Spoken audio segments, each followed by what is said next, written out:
Well, hello everybody. Good afternoon. This is another episode of AnAxeToGrind, my somewhat semi-regular video blog periodical of all things to complain about and praise about. Hey guys, I know I sound like a broken record on this one. Um, I'm here to go ahead and so fine tune the production value of this show. We're gonna keep it. Uh, I think I want to keep it to 30 minutes, 30 to 40 minutes. 40 minutes at the most, 30 minutes at the least. 40 minutes because that makes time for advertising for a 1 hour show. 30 minutes because I think that you guys can only listen to me drone on for that long without, shall I say, uh, exceeding your attention span. I know people have an attention span and they don't want to listen longer than they have to. So here goes. The first part of our show. Um, okay, so I'm going to say a few four things about eBay that you might want to be aware of, and beware when you give eBay your banking information.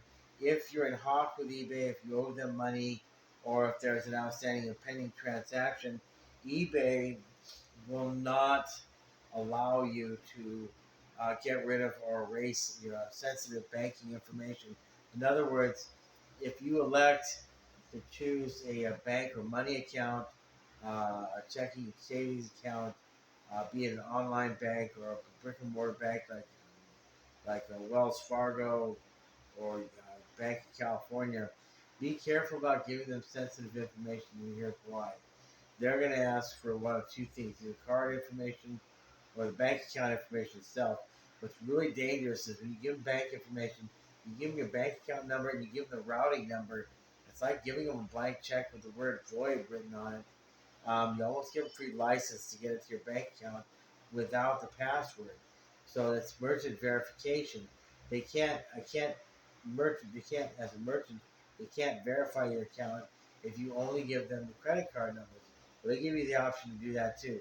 I don't know which way this works, but if you have a transaction that's not complete with a seller, and believe me, there are a lot of private people out there that are going to make a lot of problems for you if you're a low volume eBay seller like I was, past tense, then guess what?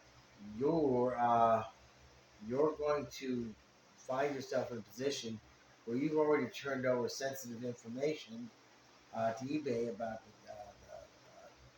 the checking account number, bank account number, your check account number, and that's usually 16, 17 digits longer, it might be shorter. Plus the routing number, which is usually three sets of three numbers, nine number, nine, 9 digit number.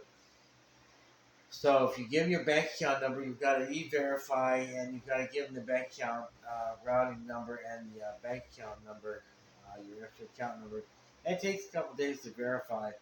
I just recommend giving them the information off your card because you can always cancel cards, get a different one. Although they'll have a way of finding out that the new card you're trying to pay with, they're going to verify with e-verify or I think some other online institution that verifies credit cards, and that'll segue your personal information. Here's the problem: you go to delete that information, and you owe eBay money, and you put down the bank information as the bank account that they can dip into for their fees. You're not going to be able to delete that information. Now, okay, that's your personal information. So basically, they refuse. They refuse to allow you to dump the information. You can't close your account down. You're not allowed to do that. You cannot erase access to, and you cannot erase the description of the bank accounts, your bank accounts that you give to eBay, either to accept payment, buy stuff online, or make payment for seller fees. Now I understand eBay's got to make money. eBay makes plenty of money, I'm sure. But here's the point: if they refuse to let go of your bank information, what are you supposed to do about it? Close the bank account down, start up another bank account, and claim fraudulent activity. Well, now you're dragging eBay butt into the legal world. Now they're going to get sued. Well, a lot of people, if they don't know this, this is a blog to help you guys wake up and understand. Between this, the fact I talked to a service technician at eBay who stated that I can end up waiting for my money for up to 9 months. Okay, back in 2000 when I was selling parachutes and rocketry products, kids, I didn't make everybody happy, but we had a steady flow of paper on social media. And I tell you what, even if it's $5.95, if you get four of those every single day, that's $20 a day, $30 a day to supplement your already $10 an hour full time job that you have to start at 7 o'clock in the morning. The extra money comes in handy. You make time to deposit in your savings account, and guess what? You get to go out to eat once a month. You get to buy some extra tools. Your mother gets some extra money to buy some more clothes. So I took care of my mom during the period when I was doing this. I was very happy with eBay at the time. I was turning and burning. I was thinking to myself, you know what? This could work. It's not working now, and I pity the fool who has high ticket items and want to sell a welder for $170. Well, here's how your deal is going to go, Mister. Whether or not you have a store, you're gonna get paid, but they're gonna hold on to the money and use it to product off. Hopefully, it works. If it doesn't, the customer can complain and bitch and request for their money. In that case, not only you use the sale price, they come after you for the seller fees. So now you're actually spending money after having lost the sale with eBay. That's how that works. That's a real screw job affair. The other thing is the way eBay screws you is they get you on shipping. Their shipping calculator historically has never been accurate. They haven't worked the bugs out of it. I had problems with this back in 2000 when I first started with eBay and I was actually making money with them. Somebody will piggyback or somebody's trying to rip you off. They'll say, post office fax came back, the package was undescribed, it was underweight, it was too heavy, we shipped it, but guess what? You owe us $55 for the shipping and late fee. So where the heck am I going to come up with that money? Now here's the thing about that: whether it's a legitimate claim or not, that money is going to come out of your sale price. If you didn't make $55 on the item, if you only made 30, you're in the hole for 25. That's going to come out of your next sale, and you're not going to see any money for 12 months. Not to mention the fact they have a revolving credit account for getting money from you for these shipping fees. So you could sell something, get paid, make $12 on it, and ship it out, and then you gotta wait for the $12. But guess what? You sell something else, and if for whatever reason uh, you only get $20 next time, but now you have to wait again for the $20 because the other item sold. You gotta wait for it to ship, and this just continues and snowballs to the point where you're gonna wait indefinitely for your money because eBay has things set up to where you have to wait for your money. Now my next payout is $12 is supposed to be in a couple of days, so 12 plus 3 is $15. I have the 90-day total of $177 in pay, no change. So it's not too bad for someone who just sells on the side. But you know how much money I made? If I get that $12 payout in 2 days on the 12th, that'll be $12 in change plus the $330 I've already got.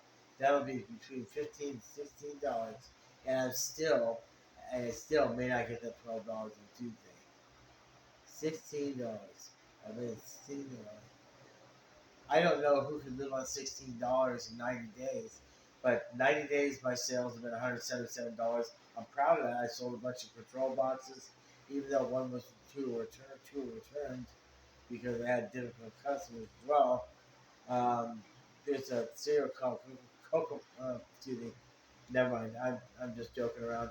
Um, so in addition to all that, I sold three. I sold I believe either 3 or 4 control boxes, and I sold a slide carousel, Kodak slide carousel, a real fancy rig. I just sold a really unique item. It's mounted in a suitcase. It's a mobile microfiche, DC or AC powered mobile microfiche viewer, and it kind of had a library on how to use it, but I didn't include anything. I shipped it off. I just saw that the person sent me positive feedback and they received the item. So I'm supposed to be getting the payout on the 12th for a little about $12 to $15. So I've got $15, but I'm just curious. I mean, exactly where is the money from the other three control boxes and in the carousel that I sold?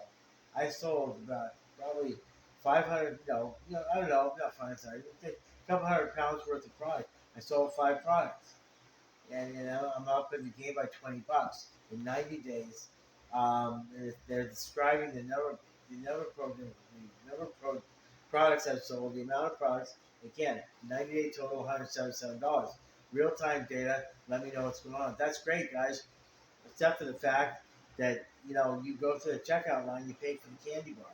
You don't make the grocery store wait till you finish eating the candy bar and wait 24 hours to determine you're not going to get a sugar rush, going to diabetic coma, or heaven forbid, you know, um, um, just get some plain old form of food sickness. Then we're not going to pay you. Well, eBay's policy is buyers, the sellers have been misbehaving, so we're going to hold on to the money until the seller is satisfied they got a good product. The seller uses it to use the buyers use it to their advantage, and that they don't ever have to buy anything. If they don't like it, they can just send it back. But it gets expensive for them if they do business with me like that because they are going to pay for the shipping. And then one thing that eBay does is on the side of the seller is in fact they'll tell the seller if this person does not return the item to you in such and such a period of time, we'll assume that they did not represent and we'll sell it. You get your broken bone back. Over hopefully your broken bone. Listen to me. I'm thinking, Bob, you won't get your item back, but you'll get your money. Then the sale will go through, even though they won't want the item.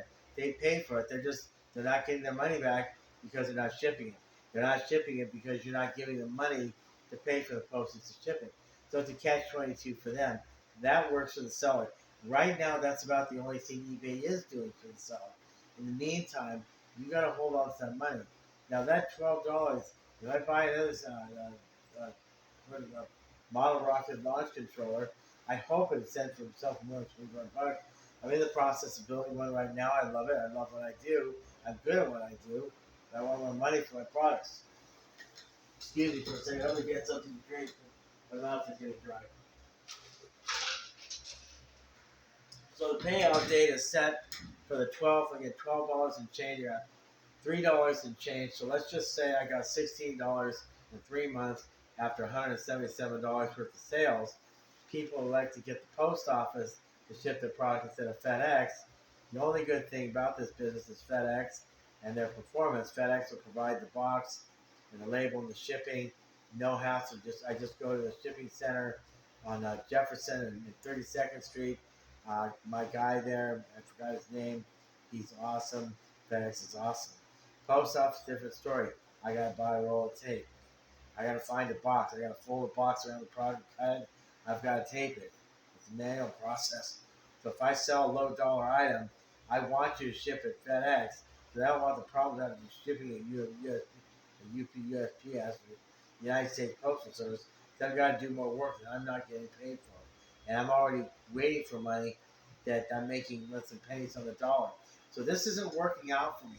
$16 in 90 days versus $177 in sales. I've got a fantastic reputation as somebody who ships within 3 days. No problem with the shipping. No problem with the product. I've got 100% positive feedback. I've got one neutral, but I disclaimer the product saying, this is the problem with this product. It doesn't do this. Well, they complain and say, well, it doesn't do this, it doesn't do that. And I wrote them back and said, I told you already. That's what one of the problems was. And you made a decision to buy it anyway. That was an old tape recorder. That was an excellent item. I almost want to keep that for myself. But I've always gotten very, very unique, very high quality, high end, very, very arch conservative, traditional electrical appliances and onboard appliances. I mean, I get some really high quality stuff. I've got one more carousel to sell. I've got a weave manufacturer. I've got a camera, the Sony handheld camera. I think it's a 9mm. It needs some parts. You can restore these things and get them to work. Of course, I've got rockets I'm building to the controller I'm building, but I think I'm going to keep it for the shop. Figuring out how to make that, figuring out rockets and so forth, figuring out how to keep myself awake when I'm sitting down, I'm tired, having a hard time getting sleep. I'm overweight. I do have COPD, but I'm not complaining about that. So I just went ahead and I've actually severed ties with eBay. I just want to make sure that, you know, get that last $12 on the 12th, and just, um, if they see screwing around with the banking information, um, and I can't delete it. I can't delete all my banking information. Man. I mean, it's like this used to say, you use your credit card somewhere else, they have to keep credit card information there and try to tap you as well. Well, I mean, daylight robbery can take place when you're lying down or you're walking or running. So I guess robbers come at you from all angles. Um, I don't know what to say about eBay, and I think to myself, well, if I sold more volume, then that would maybe correct the situation if I was to sell, $100 items twice a day. But if you think about it, I have two problems with that. Number one, that's more money that would tempt eBay to hold on to, make comfort, and make excuses about it. Because I think what eBay does, I think they just like people's money. I don't know why, but so I don't know what to say. So like I said, my biggest concern is the fact that you just the process, no matter how much you sell, you're not going to get paid in a timely fashion. You're not going to get paid at all. I can't see caught in a catch-22 where even my custom electronics will sell a certain price range versus shipping times rollover for paying for shipping, and that swallows all my profit from the previous sales. So I have a rotating balance of $15 on a $40 ticket, each $40 ticket, and I've got to keep waiting for the $15 add into an item because that's paying for the next shipping label on the next item. Does that make any sense? Because I can explain that again in the next blog. I don't want to explain it again now. It's just frustrating um, because if you buy a product from me, the warranty is established the moment you pay. The warranty is for nothing. I won't extend a warranty to anybody if they haven't first paid for what it is that I'm giving them. If I'm giving you a pair of glasses, they're warranted against defects and materials and workmanship quality. But guess what? I have a medical plan. My medical plan pays for those glasses. Kaiser Permanente, they're not gonna send me a pair of glasses until they're paid for by Medicare. The same with a grocery store. I want to get a 4-pack of pudding, some iced tea and cottage cheese, and maybe a couple heads of broccoli. That the arrangement isn't, well, we're gonna hold on to your money. You go ahead and go home and take 2 weeks to cook all that food, and let us know if you didn't get any food poisoning, and then we'll go ahead and release the funds to the grocery store. That's absolutely ridiculous. But that's how eBay does business. Now they have a disclaimer to me that I've lost any type of credibility with them, salesmanship, past debts they need to satisfy because they don't communicate with me with that. So that's a real concern. The second biggest concern is your banking information. You can't erase your banking information from eBay. They're going to hold on to it. They won't let you delete it. So if you don't want them dipping into your account, you either got to close the bank account down or get another card attached to it. And even then, I'm sure they have resources to get into those bank accounts as well. The third biggest concern is I do have a phone number I weaseled out of the internet for customer service and support. But eBay is going to do everything they can to keep you from talking to a person. This is very alarming because for first-time eBay sellers who are going to go through the same experience or process as I am, they don't have anybody to talk to, and their AI chatbots are limited in their scope of knowledge and intelligence and what kind of questions they can answer. And even if you do get through the AI service with them, the only intelligent services are basically the women. They have very heavy Indian accents, and they possibly live in another part of the world, but they try to cover their accents and they give themselves American names. Well, the problem with this is you have to go through a very convoluted process to even talk to an agent. I went ahead and pirated the phone number, so I call the phone number, I get directly to an agent, so I was able to get around that. But think about it. You wait 3 to 6 months for a convoluted, rotating snowball berry process of never getting your money. You decide to give up on eBay. You can't erase your banking information off your seller's account because eBay claims you owe them money, and now you can't. And now you don't have anybody to talk to. You have to go through a convoluted process. I'm somewhat of a techie. I'm an engineer and I'm a mechanic. I can get around this stuff. I can figure this out, and I can explain to you how to get it figured out as well. But I can't tell you how to make money with eBay. I can't tell you what to list, and I can't tell you how to delete your banking information or even close your account because eBay won't let go of that information for whatever reason. They're going to hold on to it. Now, I think that eBay is facing a huge class action lawsuit on several fronts, and then maybe in a couple of years, I'll see a check for a couple thousand more dollars from the lawyers that took eBay you know, to the cleaners. But eBay, in my opinion, is facing several very large class action lawsuits. I don't have the resources, and frankly, I don't really care. But I've complained about this before, and I'll complain about it again. Right? I cannot make any money on eBay. I have to wait too long for my money. I can't get anybody on customer service. When I give up, I cannot erase my banking information. So I've given up on eBay, and I'm thinking to myself, if you've got an eBay store, if they structure the way you do things on eBay, the way you get paid, because the purpose of being in business is to make a profit. And $16 in 2 months after $177 worth of sales is just not going to do it for me. It's not going to do it for anybody. So if anything else, I just want people to be informed. So as far as OfferUp is concerned, um, there are certain markets that OfferUp does not cater to. You will never move marketing product. You never move or see rocketry products on Craigslist either. Um, the other the other websites, I just don't know what to tell you. I did try to get a seller's account on Amazon because I heard Amazon works out fairly well. The problem is it's a monthly subscription, and they make up strange excuses like, "We'll get back to you in 3 days." After I've given them all my personal information, bank account information, I went through security protocols, and even took my picture. Well, we're processing this. We'll get back to you in 3 days, which basically is coward talk. It's a coward, lying. They're, they're lying to they're lying to the applicant. So, and I don't like Jeff Bezos. I think Jeff Bezos is a coward and a liar. I think it's a philanderer. He cheated on his wife. Um, I just hold a lot of things against him because I've had bad experiences with him.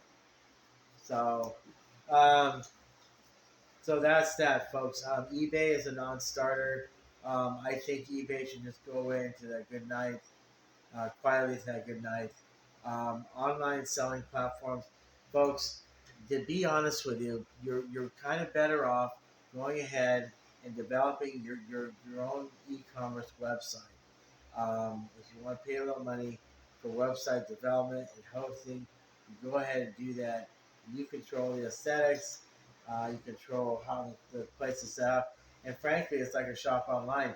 If somebody wants to establish a warranty, they buy a product from you. They're not going to give them any warranty until they paid for it. And they can't just open the package up and use it in the shop. That's not how it works. You don't go into a grocery store, unwrap the candy bar, eat the candy bar, and lay down a torn label and say, "I ate it. Here, scan it. I'll pay for it." It doesn't work that way either. You don't consume anything in a grocery store.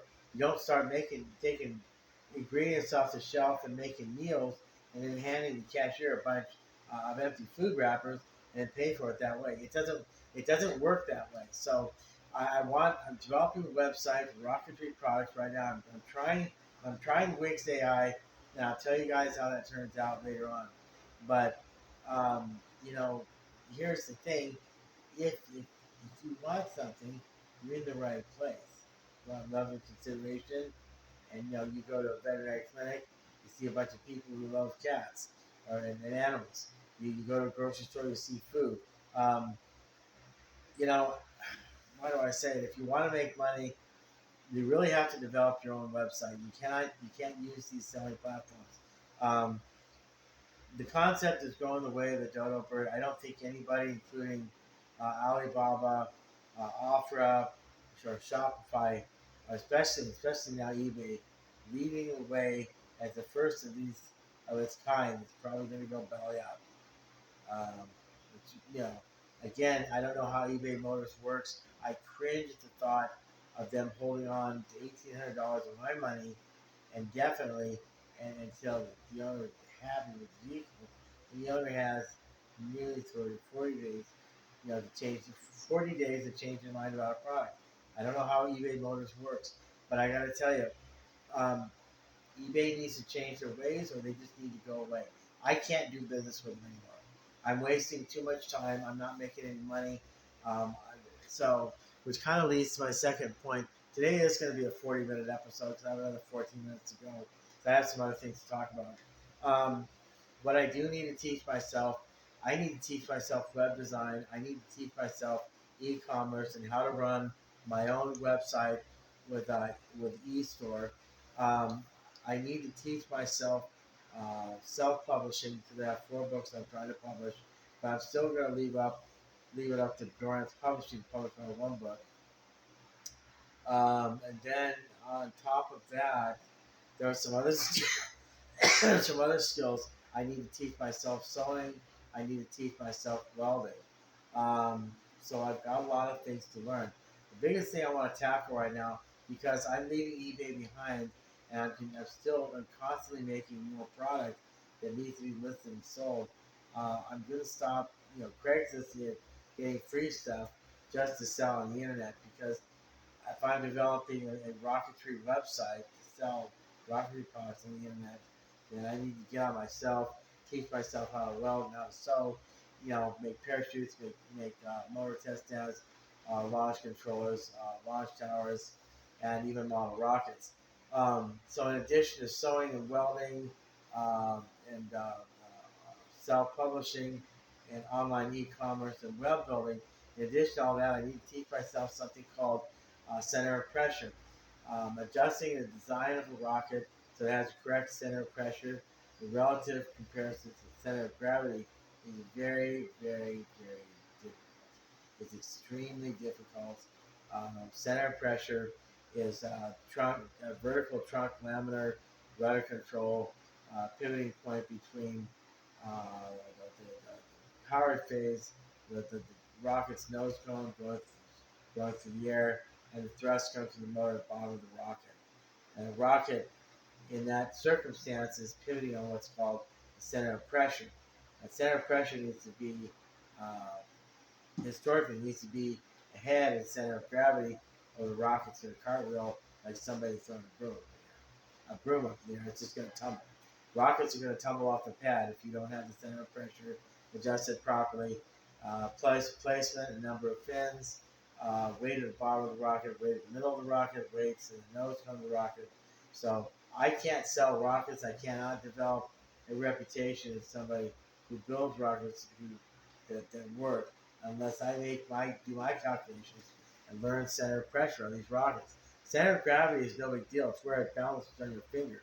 Center of pressure is the center of balance of the rocket when it's going through its powered phase. Now, power phase is one of 5 phases of a rocket's flight path. There's power, there's coasting, there's apogee, where it's at its apex and it's turning around to come back down to the ground, and then there's recovery, and then there's the descent, and then there's recovery. So 1, 2, 3, 4, 5. I know so that my biggest problem is just biting me in the butt is that center of pressure. Because if that rocket cartwheels off the pad, it's not a rocket, it's a dangerous novelty. No one's going to buy my rockets right now because I, Jason Walker, have been making that mistake for probably years. And I didn't know about it. So anyway, once I correct that problem, I reestablish my reputation as someone who builds rockets that actually work. I can sell complete rockets, rocket kits, rocket components, launch stands, motor test stands, and parachutes. Um, the motor test stand, parachutes. I have to I have to teach myself how to. I know how to make motors.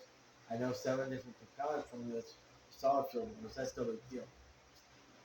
The other thing is this website is going to be sort of a chat forum, and it's going to help people understand how to design and build their own rockets. And then I'm going to have a catalog of all my parts. I love model rocketry. I love high-powered material rocketry. That is, but here's the thing, getting traction, getting exposure, e-commerce and online marketing are, you know, that those are things that I don't know. So the whole thing falls under e-commerce, website, promoting, promoting and advertising your ability. No, to how do I say this? So what I want to study is e-commerce, which is website design, um, loading and selling products, setting the website up to accept credit cards or getting or checks, getting paid, and then of course I want to study how to make designs properly. Of course after that it's a free for all. But then after that I want to teach myself self publishing because I got the 4 books I want to self publish. The reason I want to do that, I want to know it. I don't have any money, as usual. But as well, I need to teach myself. I need to teach myself technical skills, which are welding and sewing, and possibly I need to teach myself mold making. I make my own nose cones. I already know how to make motors and motor systems. I've vowed to myself on Christian conscience, I'm not going to do that until next week. So it's not next week, excuse me. I'm not going to do that. I'm not going to make a motor systems. I'm not going to make fuel grades unless I'm in another state. That's a vow, and I want to eventually move to Arizona and Nevada and kind of get out of California. But I love California so much. I'm not sure how I'm going to work that out.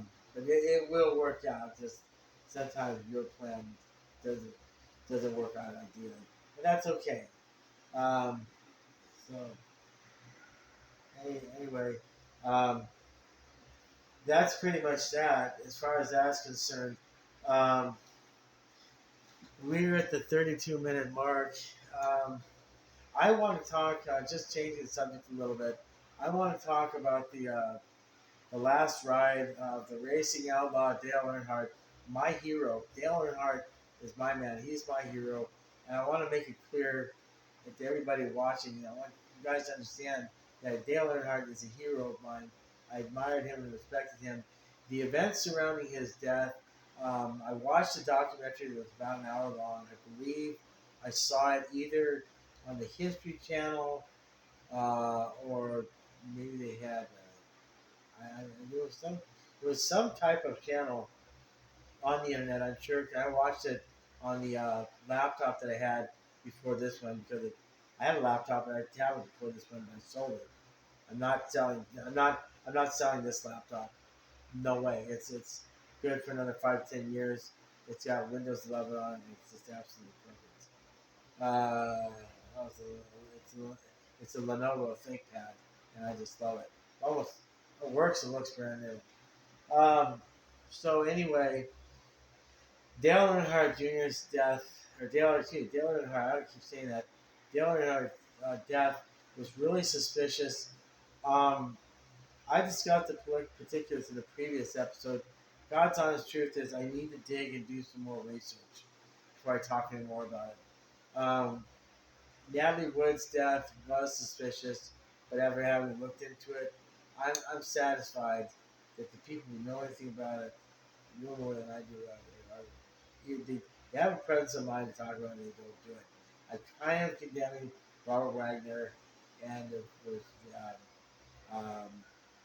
for this is civility. The other individual, high-profile actor, whom I was very surprised to find out was involved. He was there the night the Natalie Woods fell to the bottom of the ground. Christopher Walken. So Christopher Walken and Robert Wagner. Robert Wagner could afford to just kind of blend in. And, you know, Robert Wagner is a great guy. Christopher Walken really stands out. I mean, I'm sure he is. Anyway, I'm trailing off. Look at that. I'm falling asleep on camera. And I'm showing my soft side. I am tired. I sit in one place for too long and I trail off. Um, Kurt Cobain's death, we discussed that, but I haven't done any research, so I can't talk any more about that. Chris Cornell's death is suspicious. I want to talk about that. The person whose death is not suspicious is Lane Staley.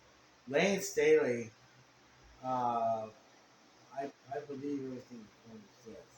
Lane, the Lane Staley was in bad shape. I mean, he was depressed. He was tired. He was afraid. He didn't like the attention he was getting. He was just, in my opinion, my understanding of him is he's an emotionally delicate human being. But it's not really my business to say anything bad about anybody. Of course, he had an excellent, incredible singing voice, and him and Jerry Cantrell are two peas in a pod. One complemented the other. One offset.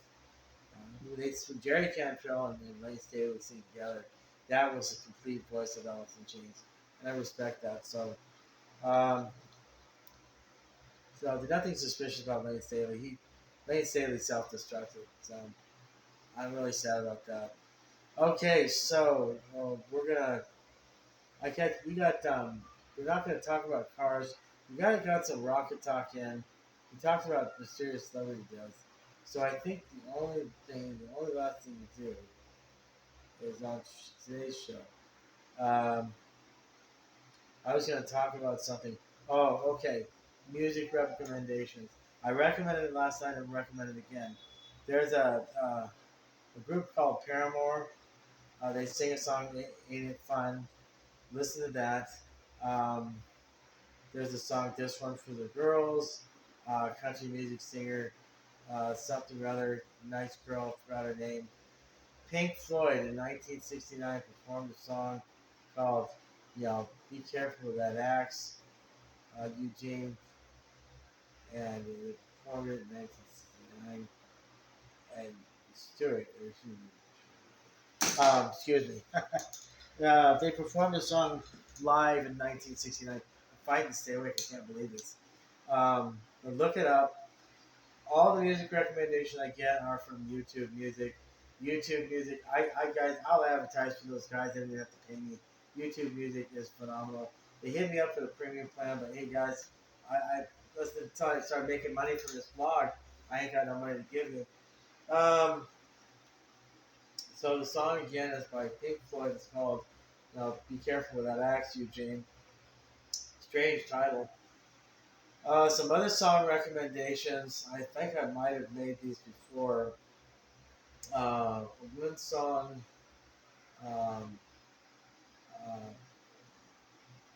uh, you know what? No, I forget the name of the song and the name of the band.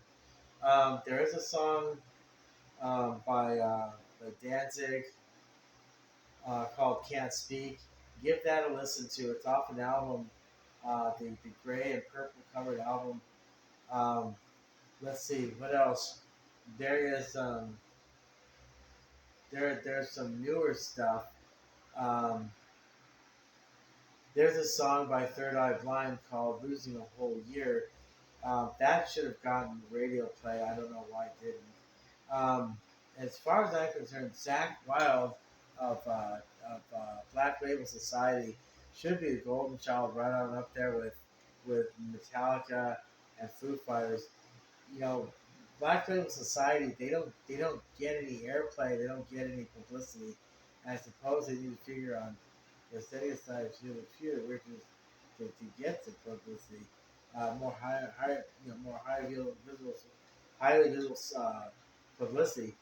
Zach Wild played guitar for Ozzy Osbourne. I don't know why that didn't segue into more familiarity with the local radio station, but he's got some songs called Rust, Suicide Messiah, You Made Me Want to Live, and there's another song called Fired Up. I love that. That was one of my first exposures to Black Label Society. And then there's another one, of course, Life, Death, Blood, and Doom, which is so good. It should probably be not just a top 40 song, it should be probably number one song in America.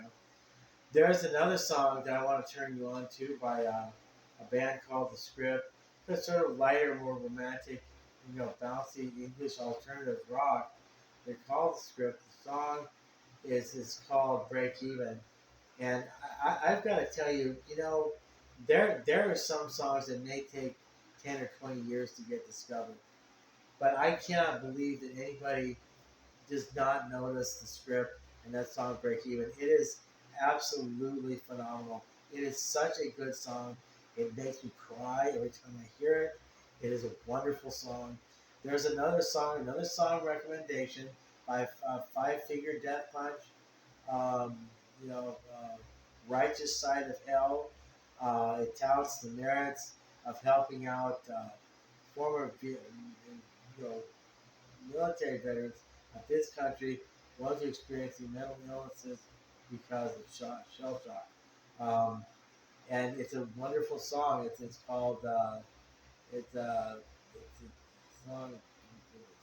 It's by Five Finger Death Punch, and I believe the title is. This is me getting sleepy, and this is called "The Righteous Side of Hell." You gotta give it a listen to. Tool get some exposure, but they don't. There's a song called Parabola. Listen to that song. There's another song called Anima. Listen to that song. There's um, there's a song by Isaac Hayes called Walk On By. It was recorded. Another song from 1969, same year as the song from uh, you know Pink Floyd, 1969.